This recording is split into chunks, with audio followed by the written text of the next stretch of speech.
tem falas ali implícitas que nos remetem a questões econômicas e questões políticas.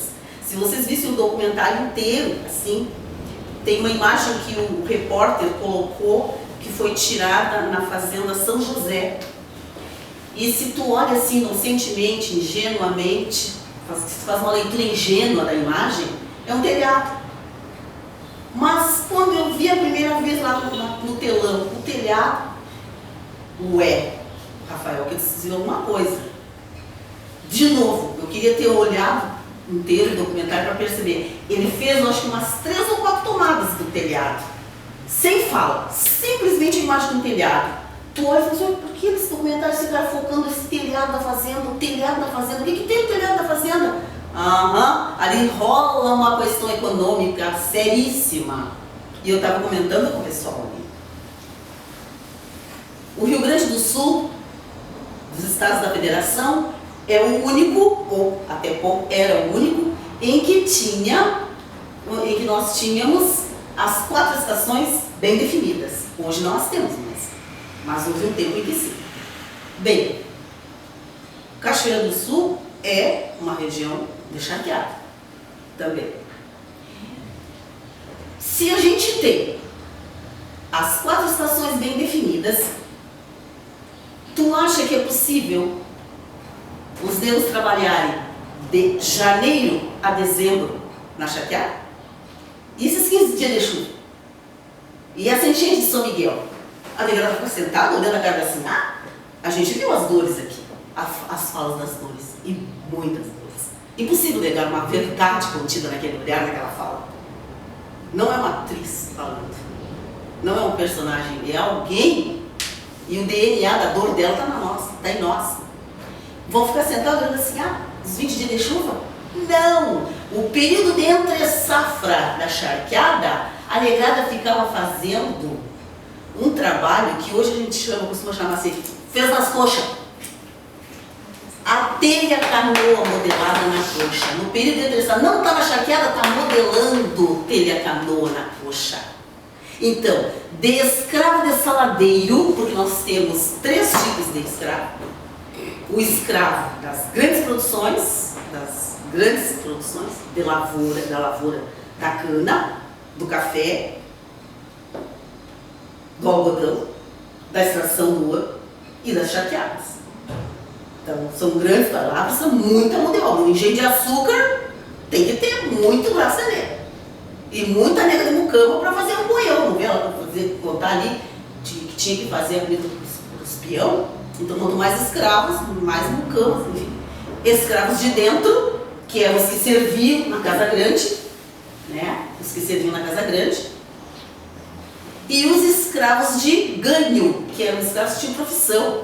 Então, aqui, para capacitar um professor, é diferente, professora, de chegar na sala de aula e dizer para o aluno que os negros vieram para o Brasil para trabalhar como escravos.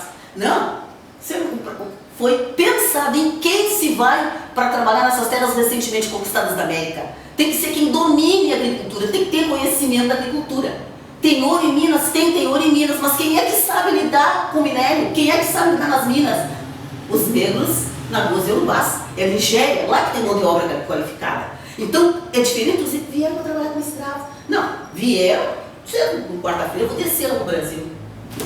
Não, essa gente foi sequestrada, arrancada, tirada, mas pensada também, é mão de obra qualificada. Os bantus, os angolanos têm domínio da agricultura, as grandes muxamas. E os Nagôs e Urubás, o domínio e conhecimento do minério. Para trabalhar nas minas, na extração da mina, tem que dominar, tem que entender, tem que conhecer, tem que saber. E o colonizador português não entende disso. Não entende disso. Então, é mão de obra qualificada. Então, esses negros aqui no estado do Rio Grande do Sul, trabalhando nas charqueadas, no período de entre safra da charqueada, trabalhando como escravo de saladeiro, é o que a gente chama. Negro que trabalha na charqueada é escravo de saladeiro. Abre parênteses, um trabalho extremamente insalubre. Extremamente insalubre. Logo morre. E essa peça, assim elas tratadas, as peças, elas têm que ser substituídas logo. Ele não tem longa vida, ele não tem longevidade de vida, ele apodrece os pés e as mãos do trabalho na charqueada. Escravo de saladeiro. Então, de escravo de saladeiro, ele passa a ser, na entre safra, um oleiro. Um modelador, então, de... Tá? E muitas profissões como escravos de ganho, colegas. Como escravo de ganho. O escravo de ganho é aquele que tem uma profissão. Ele é barbeiro, ele é serigueiro, ele é alfaiate, ele é fazedor de vela. Então, é uma série de conhecimentos, de saberes, de fazeres, de conhecimentos, que ele, com essa mão de obra qualificada, vai para a cidade e fica o dia inteiro trabalhando. E de noite volta com dinheiro para o senhor e para a senhora. Isso se chama escravo de ganho. Eram os escravos de ganho. Então, com profissão, com mão de obra qualificada. Né? E aí, nesse trecho aí, escravo de ganho e escravo das grandes produções e escravo de dentro, os de dentro são os que fazem o serviço, passa a roupa, faz comida, faz o doce, passa o café, lava as coisas íntimas da sinhá, pente o cabelo da sinhá, cata a sinhá, aperta os partidos da sinhá, amarra a botininha da sinhá, faz tudo, servidas, só servidas. Né? As mulheres, elas faziam esse elo, as escravas de dentro faziam esse elo. Casa Grande e Senzala. Casa Grande e Senzala. Olá, boa tarde, bem-vinda. Fazendo esse elo. O que se passava lá na plantação, elas traziam para dentro de casa. E de dentro de casa, elas faziam leva e trás. Sabe lá no fundão da vila, quando a gente fala os leva e trás? Elas faziam leva e trás. Então elas eram muito articuladas. Especialmente as negras, que eram, falavam o árabe, as negras malês. Né? As negras malês, elas falavam o árabe, escreviam o árabe, e aí a gente vê aquelas imagens, né, do quitute na cabeça, vendendo os quitutes da bandeja. Ali é uma farsa, ali é uma estratégia. Então, tem dores, mas, gente, o nosso povo foi muito articulado. Mas muito articulado. Não fosse articulado, a gente não estava aqui. Não estaríamos aqui. Eles tiveram muitas formas de resistência para sobreviver, para vencer, para superar. Não é só dor, chora nos cantos. Mas foram à luta. E elas então vinham como escravas de ganho, vinham para a cidade vender os docinhos, mas debaixo da tabuleira dos docinhos, bilhetes escritos em árabe, combinando para reuniões. O português, senhor branco, estanceiro, fazendeiro, rico, não tinha a instrução nem da sua própria língua, que dirá saber em árabe, ler em árabe, pegar os bilhetinhos, não entendi o que está dizendo, e os bilhetinhos em árabe combinando, as negras malês, combinando os negros malês. Reunião tal hora, tal casa, vai fulano, o assunto vai ser esse, a pauta, se é possível ter esse termo, né, nesse período. Então, essa articulação. Então, pensem bem, 3 categorias de escravos. Escravo na grande produção, quem trabalha no engenho, na cana, no algodão, na mina, na charqueada, tem um tipo de comunicação como forma de resistência. O canto canta muito na lavoura, a negada cantava muito na lavoura, mas não estava cantando de alegria. Cantando na sua língua, porque éramos proibidos de falar uma língua banta, uma língua na Goiurubá. Proibido, apanhava na boca, e era chamado de boçal. E havia uma disputa de espaços entre essas 3 instâncias de negros aqui, o qual queria vir para a Casa Grande, sair da produção e vir para dentro da Casa Grande, porque ali tu conhecia, tu estava pertinho do poder, ali tu estava perto do poder, entenderam?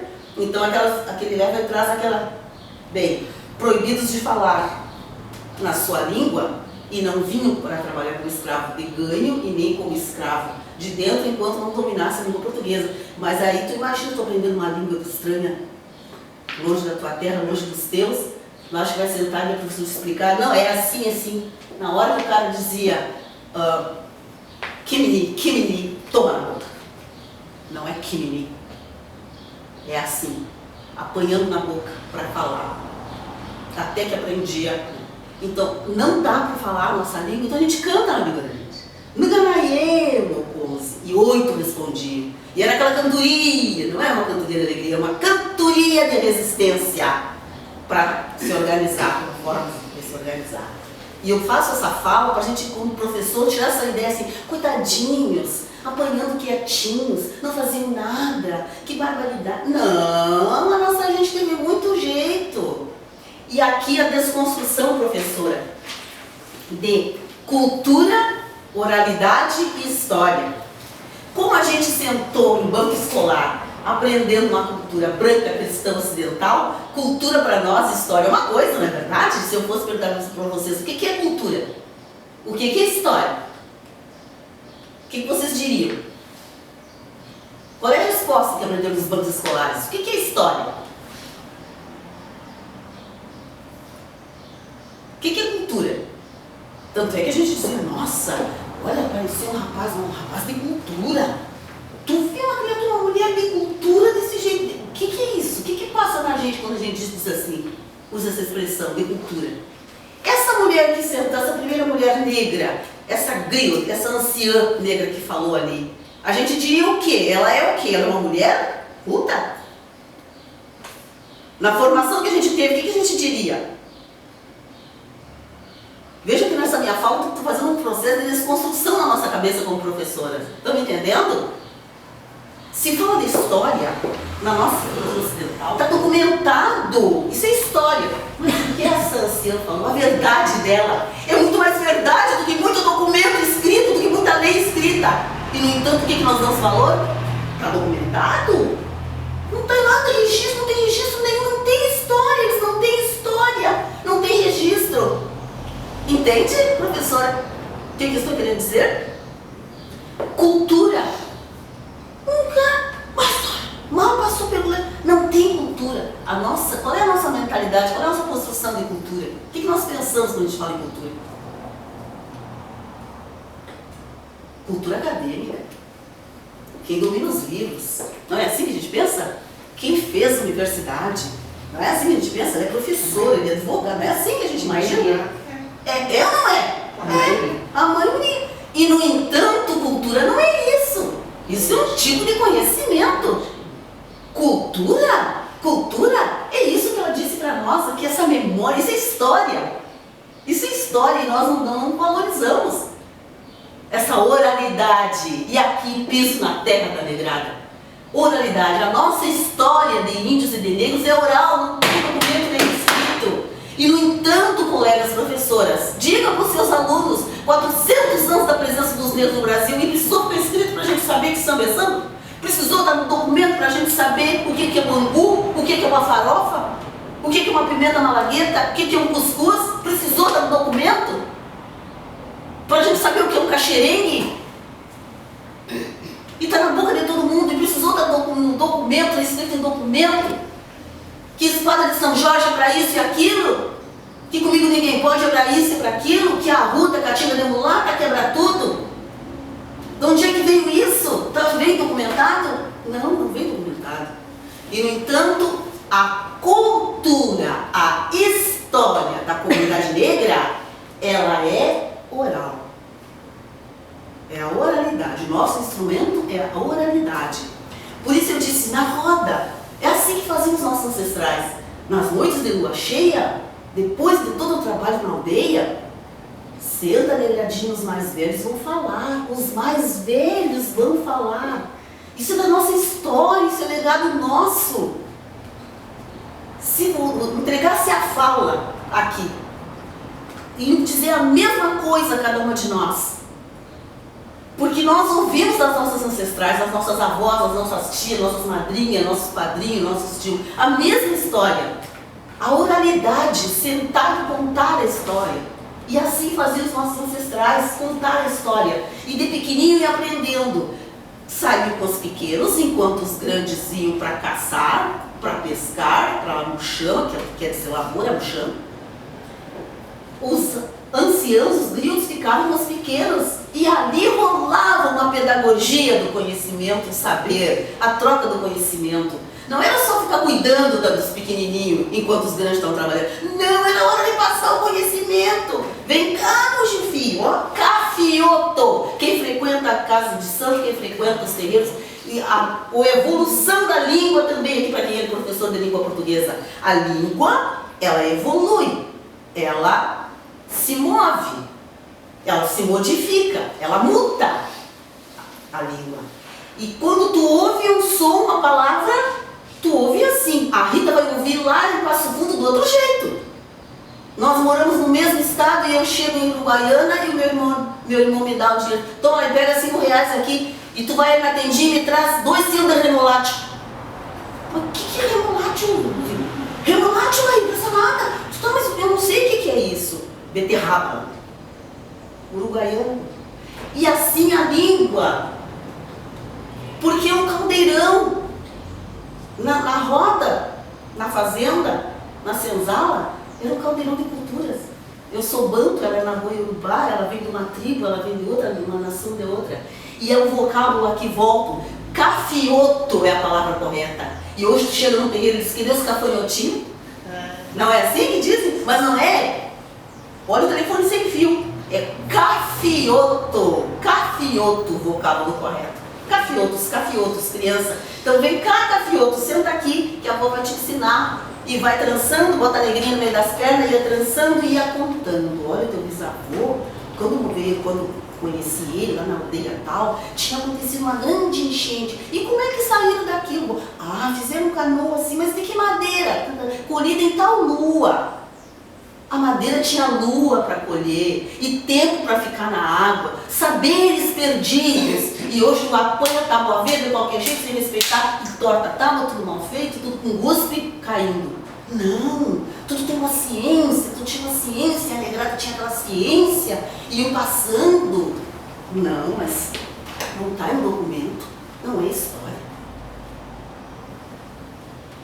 E a gente se criou, isso arrancando de nós a nossa identidade, e nós não dando valor para tanta coisa linda do nosso povo, tanta coisa maravilhosa da nossa gente, da nossa história.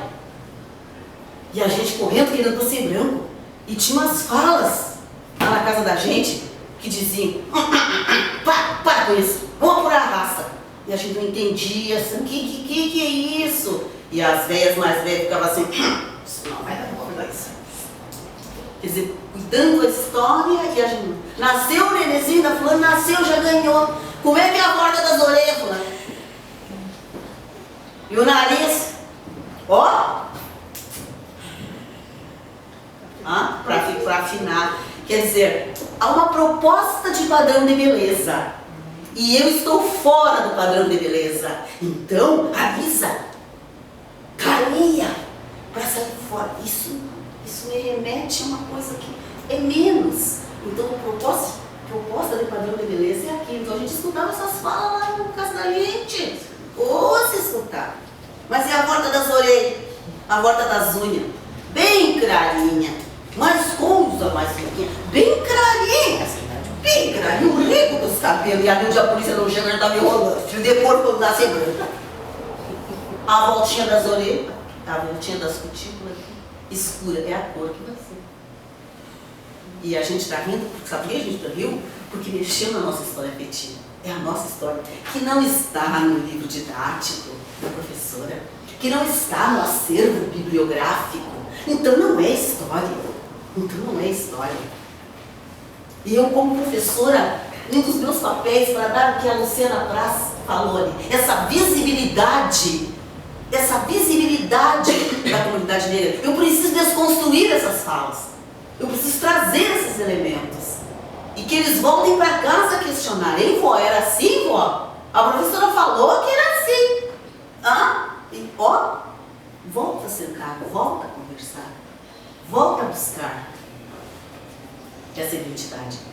E na formação, então, a historiografia oficial disse que a nossa cidade, onde tem charqueada, tem que ter rio, para ter charqueada. E é o rio Charque, o grande movedor da economia do estado do Rio Grande do Sul. E Pelotas é a grande cidade, a grande mentora dessa economia. E aí no estado do Rio Grande do Sul, que rola para fora, assim, olha a leitura de quem está fora do nosso estado. Olha a leitura de quem está fora do nosso estado. O estado do Rio Grande do Sul é um estado de imigração alemã e italiana. Os alemães e italianos chegaram e a negrada já gerava dinheiro para o estado com o trabalho do charque. O charque do Rio Grande do Sul é exportado para Cuba para sustentar a mão de obra escrava cubana. Não é qualquer pacotinho de charque colegas, é muito charque, é muito serviço, é dinheiro para o Estado. Isso não aparece, negrado não. No estado do Rio Grande do Sul, nós somos só 25%, sim. 25% da população gaúcha é negra. Nós somos uma minoria. E estamos nos lugares, espalhados nos lugares onde teve charqueada. Ali está negrado. As cidades que não tem charqueada, não tem negrada. E aí a gente tem que aprender a fazer leituras. Tu quer saber de uma cidade? Cuida dos jardins. Olha os jardins das cidades. Vai na periferia e olha as casas, a arquitetura e os jardins. Aqui tem negro. Tu olha, tu já sabe. Porque tem um jeito. Cidade que tem negro, tem um jeito. Cidade que a gente viaja, vê bem direitinho. Vê bem direitinho. 25%. E aqui, a historiografia oficial diz que para garantir essas terras para a colônia portuguesa, vieram então soldados portugueses e consigo trouxeram negros. Assim começa a história da cidade, né, com esse número de negros, com esses soldados às margens do Jacuí. E os índios se estabeleceram ali às margens do rio Jacuí, e a gente tem um bairro, e o pessoal não se atina. Essa história tem que ser colocada também. Como é o nome do bairro que fica ali na beira do rio? Aldeia! E a aldeia nos remete a quê? Aos índios. E a indiana está lá, não é da história, mas não está na historiografia.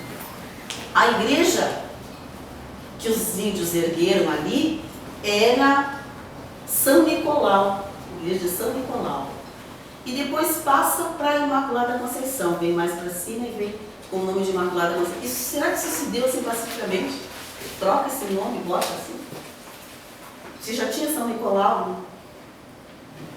Onde tem Imaculada Conceição, é colônia portuguesa, é devoção portuguesa. Mas será que foi assim pacificamente? A gente nunca se pergunta? Não passa nada pela nossa cabeça? Já tinha São Nicolau.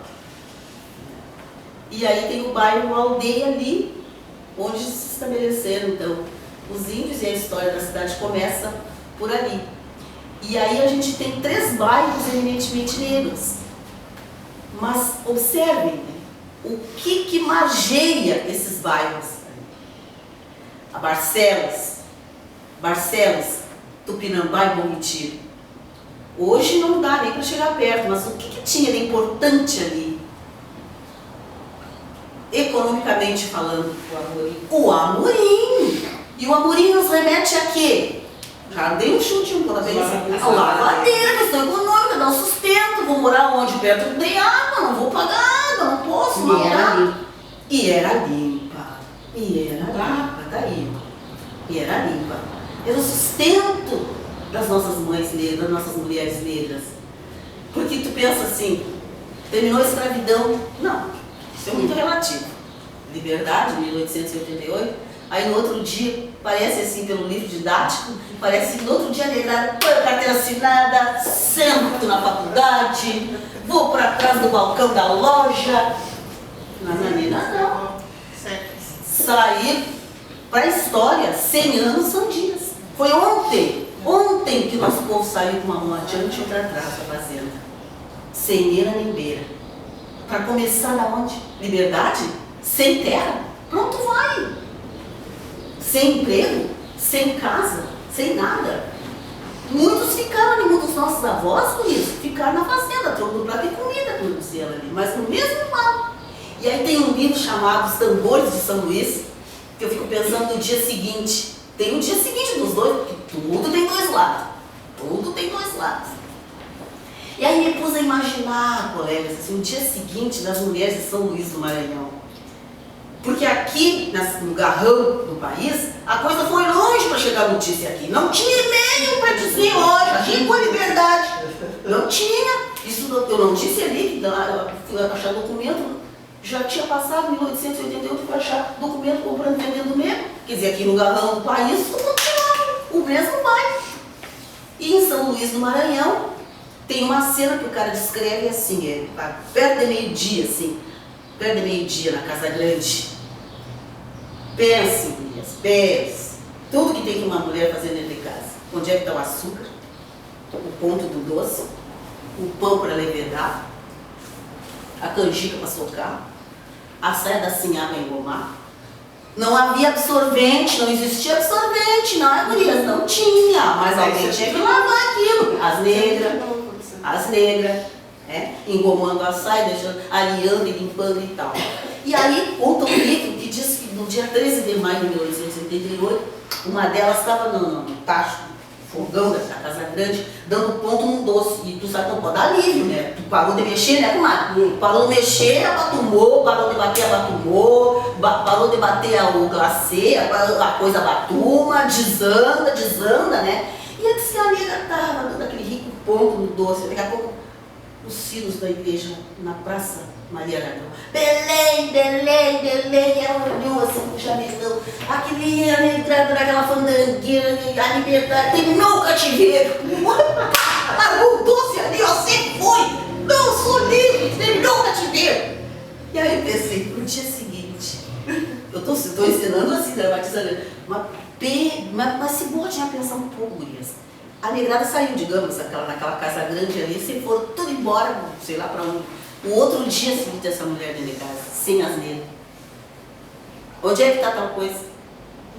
Onde é que guarda tal coisa? Onde é que bota? E como é que dá o ponto disso aqui? Quem é que passa o café? Mas onde é que está o açúcar? Mas onde é que está tal coisa? Quem vai buscar água? Quem é que vai buscar água? E a lenha para dentro? E o leite? E quem é que faz? E a canjica que fica do socar? E o doce que fica agora, o que eu faço com isso aqui? Sabe esses miudinhos do dia seguinte, que ninguém vê, que ninguém dá valor, mas quando para, faz uma falta. E a gente tinha uma fala da mulherada que dizia assim, se as mulheres ficassem dormindo um dia no país, toda a mulherada parasse. O país parava. Porque o deputado, o senador não acha as meias e a gravata para ele, para ir para a Assembleia. Está aqui, ó. Está aqui a gravata, tem uma favorada. Tem muita gente ainda sendo servida para poder fazer grandes coisas. Tem um miudinho lá fazendo, aqui não aparece, que não vê. A gente vai ter uma fala da Luciana Braz, onde ela diz o seguinte: sim, o engenheiro arquitetou, botou na planta o chateau, mas não moveu uma pedra. Não botou uma pedra. Quem é que fez o cimento? Faz sozinho? Alguém tem que botar o cimento, alguém tem que carregar o cimento, alguém tem que carregar as pedras. E aí quem fez isso? Mas não está na historiografia oficial. Isso não é história. Não tem contribuição. É um estado de imigração alemã, italiana, se quiser. E a negada pedra sobre pedra. Não aparece essa história.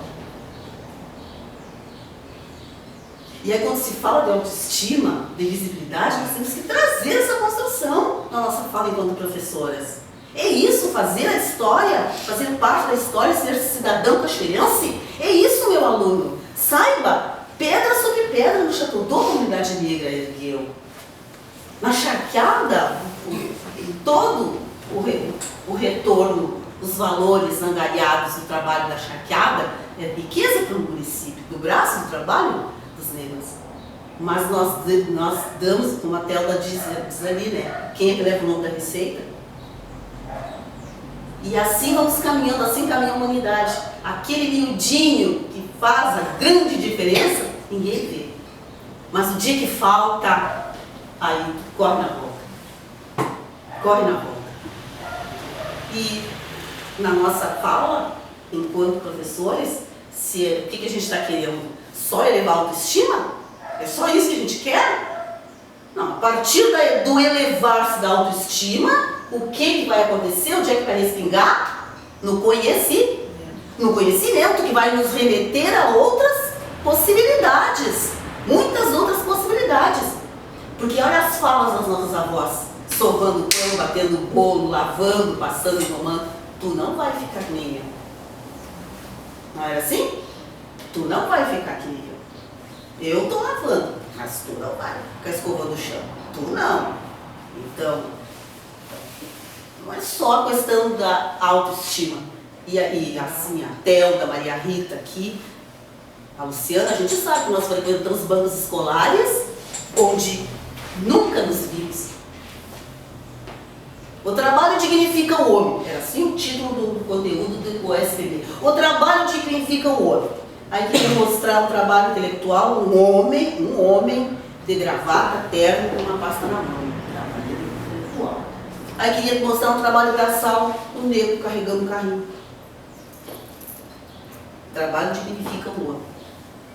Então, elevar a autoestima é desconstruir essas falas que estão assim, impregnadas, né? Elas precisam ser desconstruídas. E como disse Luciana Braz, é preciso essa visibilidade positiva. Não foi trabalhar como escravo, não, é mão de obra qualificada sim, e para construir a riqueza do país. Protagonizou a história do país. Por isso eu abri minha fala dizendo que não dá para falar de história do Brasil sem falar de negro. E os espaços, né? Na nossa formação, já sabemos, temos ciência, né, do bairro, dos bairros, a nossa posição geográfica, né?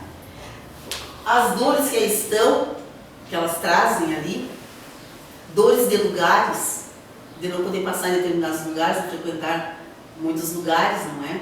E aqui é interessante a gente perceber que para os negros, branco, quando a gente pensa, era assim, a avó dizia assim, qual é a sociedade que ela vai, qual é a sociedade que ela frequenta, para saber se era branco ou branco. Branco era quem era rico, branquinho, não, é nas bailantas? Não, é doutor, seu branquinho das bailantas. Então tinham as bailantas, os clubes, os negros não frequentavam os clubes, então tinha as bailantas nas vilas, tinha as bailantas, e como a negada era muita festa, isso é coisa, nossa, muita alegria. Eita, Brasil que leva a pauta sempre rindo. Não perde a alegria nunca, esse legado que está lá no DNA, lá do legado negro, legado indígena, essa alegria impregnada assim, no psique da sociedade brasileira, que não dobra a espinha para a tristeza, não dobra a espinha para a dor, né? Tá sempre de bom humor, coração aberto para acolher, né? E observe então a alegria dos bairros negros, não é? As janelas abertas, porta aberta, cachorro e criança, e grita e fala, né? E aí quanto mais o poder aquisitivo, né? Quanto mais fechado, mais ausente, mais silêncio. Entretanto, há falas nos jardins das casas silenciosas. Tal qual o jardim da periferia, o quebra-tudo, Guiné, Arruda, comigo ninguém pode, a casa silenciosa também é assistência. Outra forma de resistência, a nossa própria pele. Se tu quer trabalhar a autoestima, diz para o aluno na sala de aula, fala para ele do princípio científico dessa resistência de pele. É a concentração de melanina. A concentração de melanina, quanto mais melanina, mais escura é a pele. E quanto mais escura, mais resistente. É uma pele que nunca terá câncer de pele. Nunca terá câncer de pele. Salvo agora na meia-noite do dia, que botou com essa função da camada de ozônio. Mas fora isso é resistência da nossa. Tanto é que tem um ditado que diz entre nós, negro quando pinta tem 3 vezes 30. Estamos protegidos do câncer de pele e estamos protegidos da velhice. Ficamos velhos bem tarde, nossa pele nos protege. Dizer isso para os alunos, gostar dessa cor, tem que gostar dessa cor. E se não fosse essa cor, diga na sala de aula, é conteúdo, é assunto, tema para a sala de aula. Diga que por um princípio científico é preciso que o ser humano tivesse essa pele, os nossos ancestrais tivessem essa pele para que a gente pudesse viver aqui, pudesse sobreviver. Foi graças a essa concentração de melanina que a vida conseguiu sobreviver no continente africano há milhões e milhões de anos, os nossos primeiros ancestrais. Concentração de melanina, muito negroide. O cabelo espiralado para proteger das altas temperaturas, senão cozinhava, isso aqui é bênção de Deus, um cabelo desse. É científico, proteção espiralada para proteger das altas temperaturas do continente. O lábio carnudo para acompanhar a estética do rosto, porque é preciso ter um nariz platirríneo para puxar fôlego para o pulmão para suportar as altas temperaturas. E aí o teu aluno pergunta, tá, mas se os nossos antepassados todos, se tudo era uma negrada, tudo era preto, e por que ficou assim? Ah, mas tem razão científica para isso também. O grupo negroide que deixa a mãe África e que se desloca para o continente asiático, em milhões de anos vai precisar outras características. Ele vai perder a concentração de melanina, em milhões de anos vai perder a concentração de melanina do ancestral negroide, a pele vai clarear, nem tanto. Agora ele precisa de um outro componente para sobreviver. Ele precisa de olhos oblíquos para enfrentar a luminosidade do sol que bate na neve e enfrentar os ventos siberianos. Então, olhos oblíquos, maçã do rosto larga. Mantém o lábio carnudo do ancestral negroide e o nariz achatado do ancestral negroide. Olha os asiáticos. O cabelo já não precisa mais ser espiralado. Em milhões de anos ele vai alisar. O grupo negroide, que deixa a mãe África e que se desloca para o continente europeu, agora precisa outras características. Não precisa mais cabelo espiralado, o fio vai alisar. Não precisa mais concentração de melanina, a pele vai clarear. Não precisa mais nariz platiríneo, agora ele precisa de nariz leptorríneo para proteger os pulmões das baixas temperaturas. E aí os três grupos. E raça não, ó, colegas. Raça no planeta Terra é só uma, a raça humana. A raça humana, somos todos humanos. Estamos divididos em grupos étnicos, sim.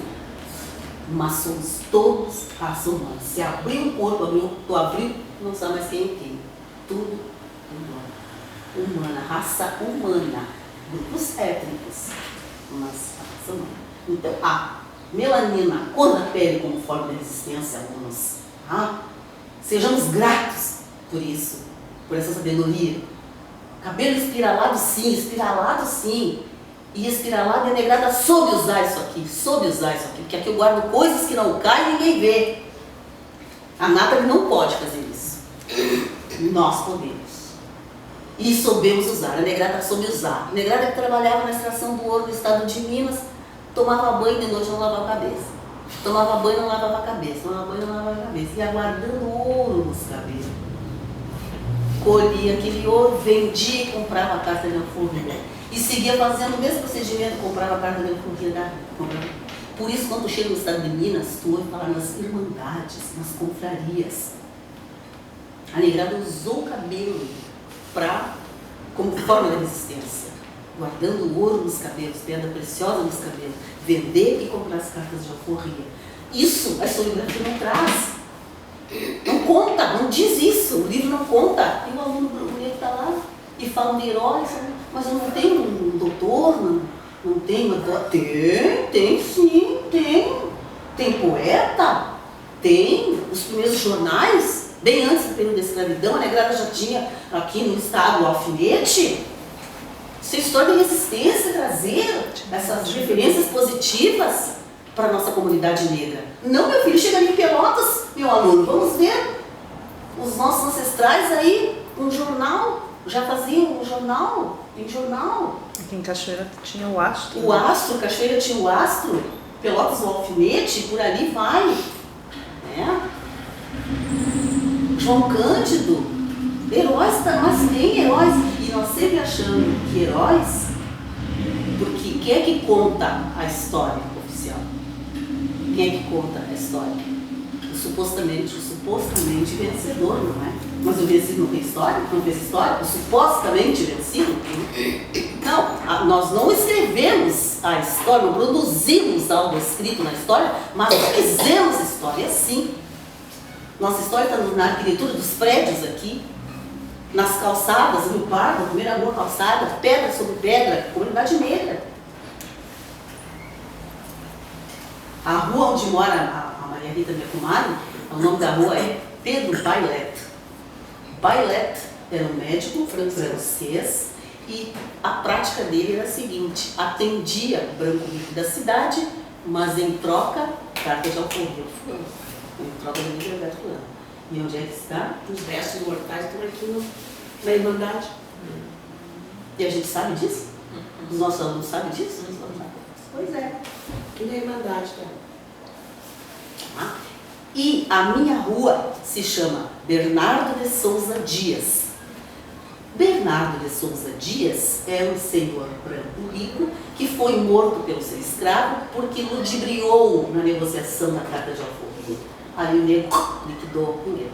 E é ele que vai ser ameaçada de ir para a forca, e a forca era pelo Pelourinho, e o Pelourinho da cidade onde é que é? José Bonifácio. Na José Bonifácio, mais ou menos aonde? O Pelourinho tem praça, mas jamais na praça perto da igreja, porque não vai ficar bem degolar o cara na frente da igreja, enforcar o cara na frente da igreja. Então, na José Bonifácio, aonde? Acho que é perto aqui do... Está esquentando. Ali, naqueles tempos, era para fora, já era meio para fora. Tá certo? Pelourinho era na Bonifácio, aonde? Ela é quase na saída para o Banco do Brasil, digamos. Vai, está esquentando. Nas proximidades da quadra de basquete. Ali, por ali, era então, o aborto foi usado, lamentavelmente, como forma de resistência, porque as negras conheciam, como os índios e os negros, conheciam o poder das ervas medicinais.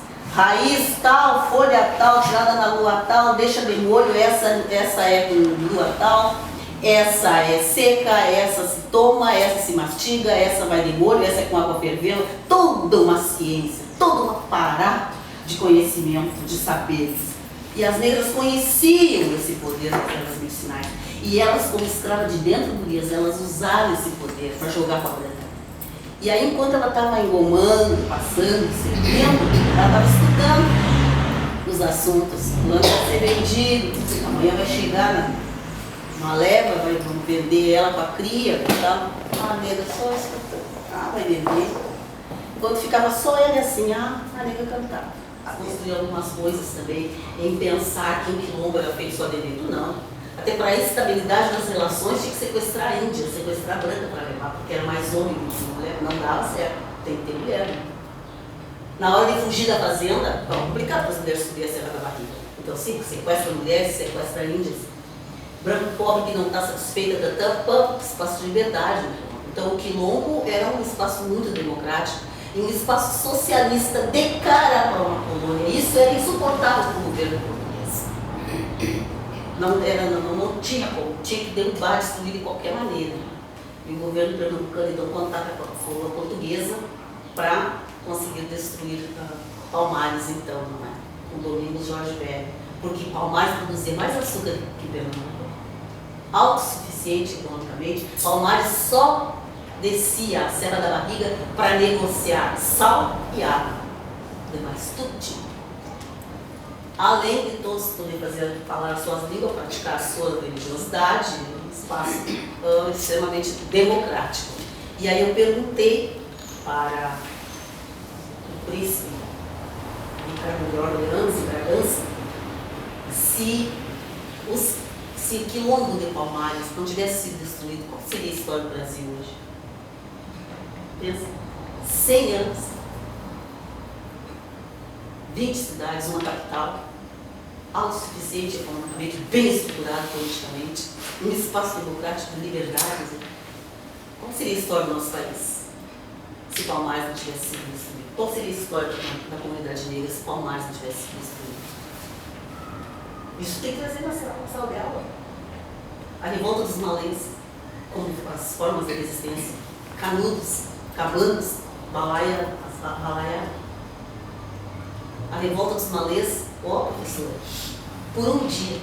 por tão somente um dia, os negros não tomaram o poder da capital, a então capital do Brasil, né? Por um dia. A negrada dos malês estavam organizadíssimos para tomar o poder. E por a traição de um. E o ataque seria no dia de Nossa Senhora da Glória, no domingo. Por que no domingo de manhã? Atacar domingo de manhã? Estava dormindo. Hã? Estava dormindo? Domingo? Na hora da missa. Na hora da missa! O senhor estanceiro e assim, aos tudo mais é podia entrar. Que nego pobre não entrar. Mas a imagem era Mas essa. era isso, realmente. Era. A negada pobre ficava lá nas baianas. Que tinha os- É que nós, assim, ó, posição. eu me criei, nós, era negro lá de cima. E nós fazendo da Baixa Nossa. Nós ia lá de cima pra Era passar verdade aqui. mesmo. E lá pra cima não tinha coisa de negro lá pra Não cima. tinha coisa de nego lá pra Aí era cima. só CTG, mas nós não íamos Não CTG, íamos nós CTG íamos também. em cima.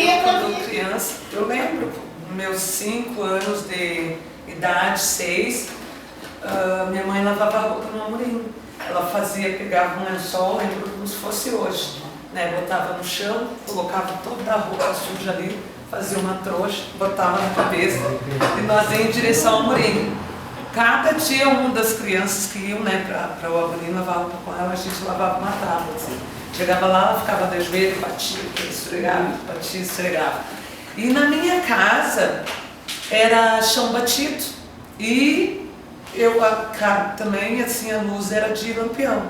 Lembro que a gente dormia, né, no outro dia levantava, a primeira coisa que ia lavar, né, lavava, tava tudo escuro, assim, puro.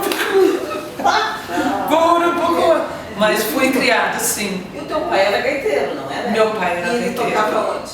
Aonde que ele tocava? Meu pai tocou muito tempo no Eu Tupi. no Tupi, acho que 13. Com o Demétrio? 13. Seu Wilson. O Wilson, Demétrio, Graxa. O Vilton, Demetrio, Graxa. Ela já O Antônio gosta, mas Cotinha. Aham, essa turma aí, ó. Antônio Cotinha. O Antônio Cotinha no sopro, o Manuelzinho no sopro. O Macanudo. O Macanudo. Eu era criança, mas eu lembro porque era O Zé Cadela. Baterista, grande baterista Zé Cadela. Essa turma aí era a turma da percussão, a turma da música no baile. Nossa história. Eu não acompanhei aqui na cidade, mas lá fora, meus bisavós, quando eu acompanhava a avó para ir para fora, meus 11, 12 anos, a gente ia caminhar uma estrada sem fim, para chegar na casa da Bisa. E na casa da Bisa tinha uma casa de barro e a outra era feita de madeira. E a de madeira, para purificar, e para dormir tinha que ser com lampião. É bem difícil. Eu já estranhava, porque na cidade tinha luz, né? Sim. Tinha tudo, a motoria, como se diz. E na casa da Bisa, bem pequenininha, fogão de barro, as panelas de ferro, um quartinho do lado, assim, e ela se acomodava ali, tanto ela e meu bisavô. Que ela era secretária de uma escola e ela não dava muito ofício para mim quando eu era coordenadora. Coordenadora até o da Cissa. E ela, no imaginário dela, ela imaginava que eu fosse uma lemoa. Porque ela disse que a família dela é toda de alemão e tem Helga, e ela assimilou Telga como fosse uma loira. Daí ela disse que todo o tempo ela me imaginava como loira. E um dia, depois de muito tempo, ela veio numa formação aqui e daí entrou a coordenadora. E ela disse pra mim que ela se apavorou com ela ali. Eu mandei. E disse, né? Ela contou assim, sabe? Que ela esperava vir uma loira, uma lemoa, porque ela é de origem alemã. E aí ela disse assim, sabe assim, parece que ela me contando aqui, parece uma decepção, assim. Ela disse,